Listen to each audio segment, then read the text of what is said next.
বন্ধুরা সবাই কেমন আছে? চলে এসেছি সম্পা রান্নাঘর নতুন একটা রেসিপি নিয়ে। আজকে আমি বানাবো পেটাই পরোটা।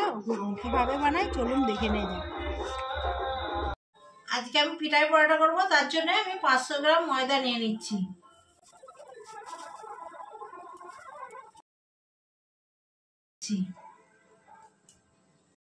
ঠান্ডা জল দিয়ে ময়দাটা মেখে নেব।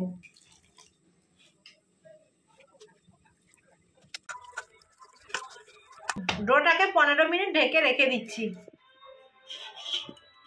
15 মিনিট পরে ঢাকা খুলে নিচ্ছি। লুচি কেটে নিয়েছি, ময়দা আর তেল নিয়েছি, বেলে নেব। বেলে নিচ্ছি, বেলে আমি 1 ঘন্টা রেখে দেব।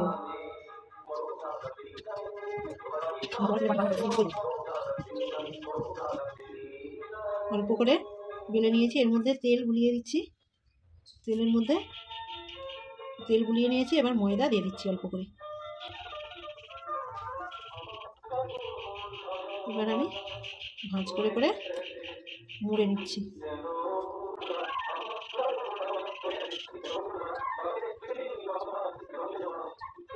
এবার আমি একে 30 মিনিট রেখে দেব।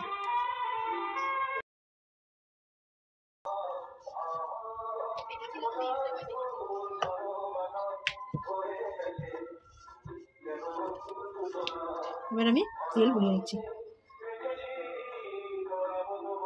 অল্প পরিমাণে একটু তেল গুলিয়ে নিয়েছি। এবার আমি এর মধ্যে অল্প ময়দা দিয়ে দিচ্ছি।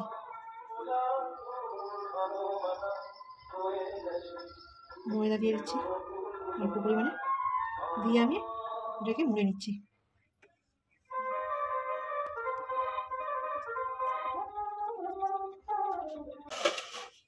এইভাবে সবগুলো বেলে নেব। সবগুলো এইভাবে মুড়ে নিয়েছি, 30 মিনিট ঢেকে রেখে দিচ্ছি। 30 মিনিট হয়ে গেছে, ঢাকা খুলে নিচ্ছি। এবার বেলে নেব। বেলে নিচ্ছি।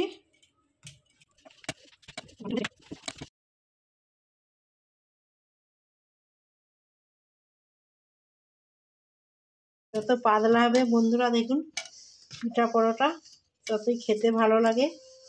আমাদের বাড়িতে অত বড় তাওয়া নেই, তার জন্য ছোট ছোট করে বানিয়েছি, কিন্তু পাতলা করেছি।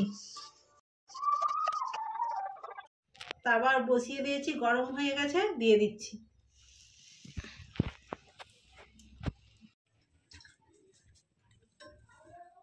দেখুন বন্ধুরা, উল্টিয়ে নিচ্ছি।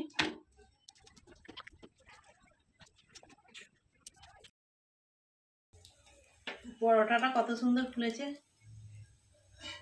দেখুন বন্ধুরা।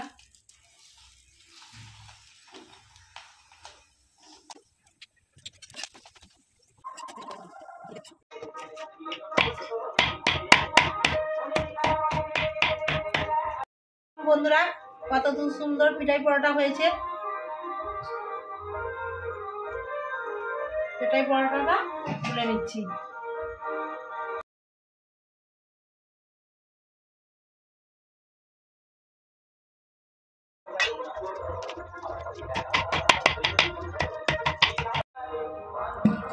দেখুন বন্ধুরা কত সুন্দর পরোটাটা হয়েছে।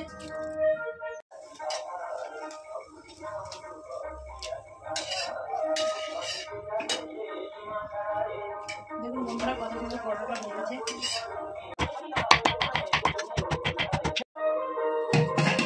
ভিডিও ভালো লাগলে লাইক, কমেন্ট এবং সাবস্ক্রাইব করে আমার পাশে থাকবেন।